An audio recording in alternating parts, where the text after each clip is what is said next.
안녕하세요. 유비공작소 유비입니다.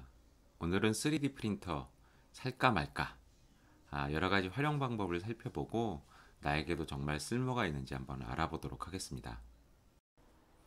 제가 실제 3D 프린터를 사용하고 있는 방식을 크게 5가지 정도로 정리해서 소개해 드리도록 하겠습니다. 첫 번째, 모델 공유 플랫폼입니다. 다른 사람이 이미 만들어 놓은 것을 허용된 범위 내에서 사용할 수 있습니다. 그 중에 가장 유명한 신기버스라는 사이트인데요. 꾸준히 새로운 내용이 등록되고 있습니다.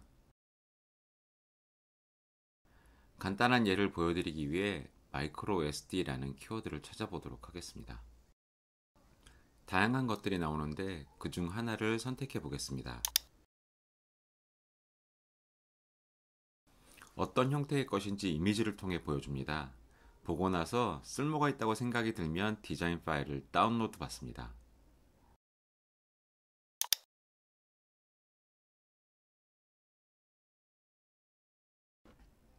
다운로드 받은 파일은 3D 모델링 파일이긴 하지만 그것을 그대로 프린터로 출력할 수는 없습니다.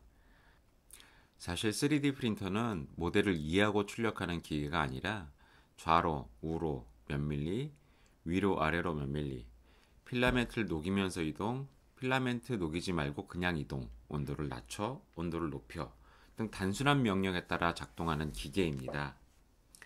이러한 단순한 기기가 다소 복잡한 3D 모델을 출력할 수 있게끔 일련의 명령어들로 변경해주는 과정이 필요합니다.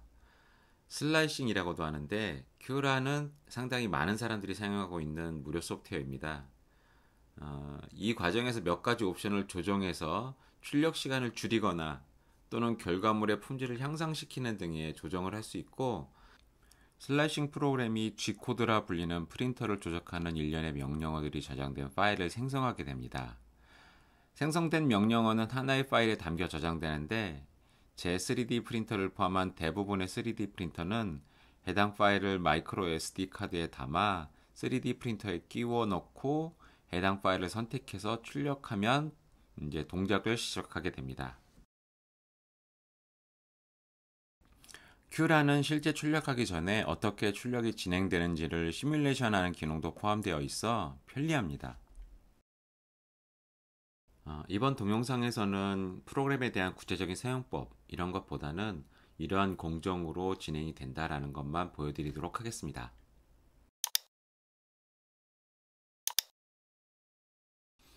아까 말씀드린 대로 저장된 파일을 SD카드에 담아서 프린터에 끼우고 이제 해당 파일을 인쇄 명령을 내리면 이런 식으로 이제 인쇄를 시작하게 됩니다.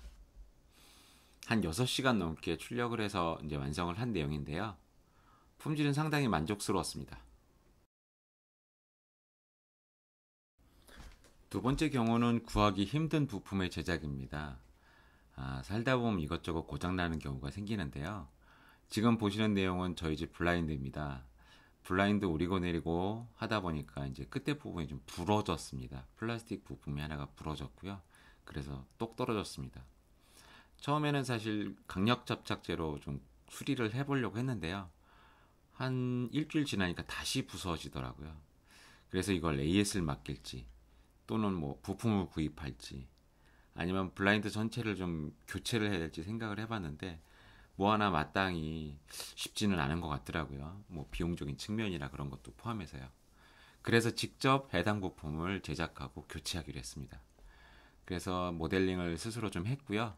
똑같이는 아니지만 그 딱 들어맞게 디자인을 해서 깨진 부분을 교체해서 지금 잘 사용하고 있습니다. 세 번째는 창조적 모방이라고 거창하게 이름을 좀 지어봤는데요.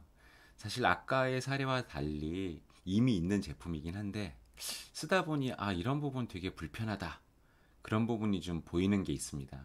근데 그런 부분을 해결하는 제품은 또 없고 그러자니 좀 불만이 있는 상태로 물건을 계속 써야 되는 경우가 있는데 하나의 사례로서 저희 집에서 쓰고 있는 비누 접시입니다. 비누각이라고 할 수도 있겠는데요. 그래서 이걸 새로 하나 만들었습니다. 기존에 쓰던 거에 대한 불만을 해결하기 위해서 만들었는데요. 예를 들자면 물 빠짐이 제대로 되지 않는 부분을 위한 부분과 비누를 짓기 위해서 손가락이 좀 잘 안 들어가서 꺼내는데 좀 애로사항이 있어서 손을 이제 잡을 수 있는 홈을 좀 팠고, 그리고 아까 물이 안 빠져서 비누가 퉁퉁 불었는데 물이 빠질 수 있는 홈도 좀 넣었고요. 그리고 물이 내려가서 세면대로 물이 빠질 수 있는 홈까지 추가를 했습니다. 네 번째 사례로 맞춤 제작이라고 이름을 지어 봤는데요. 사실 살다 보면 약간 좀 불편한 부분이 발생을 합니다. 근데 어디서 물건을 팔지 않는 부분이 있죠. 예를 들면 여기 같은 경우는 막 먼지가 많이 쌓였어요. 청소하기도 쉽지 않은데. 그래서 제가 전용 덮개를 만들어서 좀 덮어 씌웠더니 먼지가 안 들어갔고요. 제가 쓰고 있는 공구입니다. 목공을 좀 하는데 목공용 공구 중에서 날물들, 특히 이제 날카로운 날물들 같은 경우는 보관을 잘못하면 다칠 수도 있고, 또 다른 공구들하고 부딪혀서 날이 상하는 경우도 있는데, 이런 것들을 위해서 좀 전용 케이스가 좀 있지는 않거든요. 그래서 제가 스스로 만들어 좀 봤습니다. 그래서 어떤 지그들은 굉장히 특수한 형태를 띠고 있어서 그거에 맞춰서 디자인을 했고, 딱 같이 보관을 하니까 날이 상하는 일도 없고 지그가 상하는 일도 없고 보관도 굉장히 편리해서 좋더라고요.